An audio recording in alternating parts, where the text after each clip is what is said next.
One day in the late spring, they came to his cell in Mamertine prison in Rome and opened the door. His executioners led him out of the city to the Ostian Road. As they were walking out, other travelers would have been walking into Rome. They would have paid him little attention, and no one would have recognized his face. No one would have known his crime. He was just another prisoner, just another dead man walking, right?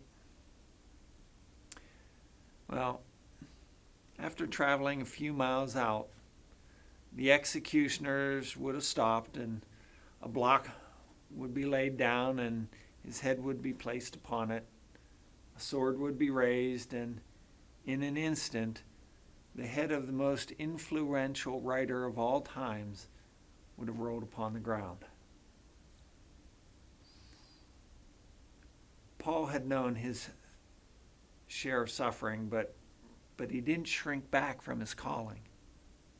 If we could look a little closer, we would see how scars spread across his back like a windshield crack, and how wounds stiffened his joints, and his own account of his hardships included floggings and lashings and beatings with rods and pelting with stones, shipwrecks, dangers from rivers and bandits and Jews and Gentiles, danger in the city and in the country, danger at sea and from false believers. He knew hard labor, and he knew lack of sleep and hunger and thirst and cold and nakedness. It's a wonder that he could move at all, but move he did. From Corinth to Ephesus, from Thessalonica to Colossus, he left his footprints all over the known world of his day. And his visits to these cities were not for sightseeing. He worked. Long days of preaching and establishing churches. When he wasn't walking, he was writing. He wrote letters to the church in Rome and to Corinth and to Galatia and to Ephesus. He wrote to Titus and he wrote to Timothy. And these were letters that continue to bless. God's grace turned his world upside down, and his life was spent telling others about it.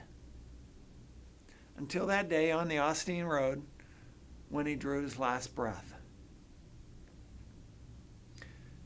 When you face struggles because of your faith, remember Paul. He anchored himself to a purpose that was higher and greater than his life. There are a lot of fights you can fight, but Paul trained himself for the good fight. His fight did not end at death.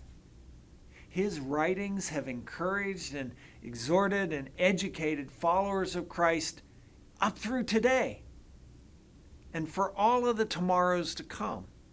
He gave himself totally to eternal things. And so can you, so can I. We can fight the good fight. And like Paul, we can finish the race well. Amen? Amen.